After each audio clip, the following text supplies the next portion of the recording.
ஆடுகளை மேய்த்துக் கொண்டிருக்கிறார். அப்போது எங்கிருந்தோ சத்தம் கேட்கிறது. சுபோகன் குத்தூசன் ரப்புனா ரப்புனாக்கத்தி ஒரு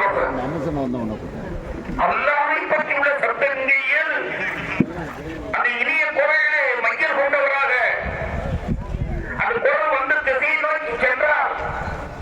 சென்று இந்த குரல் எனக்கு அதிசயமாக இருக்கிறது. இந்த பூமியிலே இதுவரை நான் கேட்டதில்லை. என் அல்லாஹ்வை உயர்த்தி பேசுவோர் உலகத்தில் ஒருவர் இருக்கிறாரா? அது எனக்கு பெரிய மகிழ்ச்சி.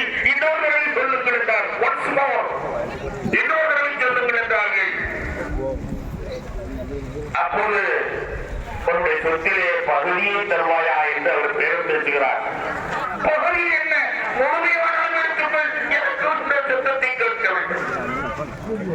அல்லாஹ் என்ற ஒரு சத்தத்திற்காக அனைத்தையும் விட்டுக் கொடுத்தார். இது கதை அல்ல, நடந்த நிஜம். ஹதீஸ் அறிஞர்கள் நமக்கு தெளிவுபடுத்தப்படுகிறது.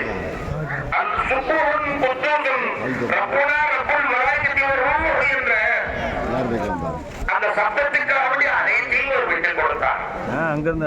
அதோடு அல்லாஹ் சோதனை நிறுத்தவில்லை. பொருளை இறக்க வேண்டி தந்து விட்டீர்கள். நான் தான் பெரியவன் என்பதை நீ நிரூபித்து விட்டீர்கள். 86 வயதுக்கு பிறகு உனக்கு நவம்பர் பெற்றெடுத்த பிள்ளை என்று சொல்லி சொல்லி பெற்றெடுத்த பிள்ளை. அந்த பிள்ளையையும் அதனுடைய தாயையும் கொண்டு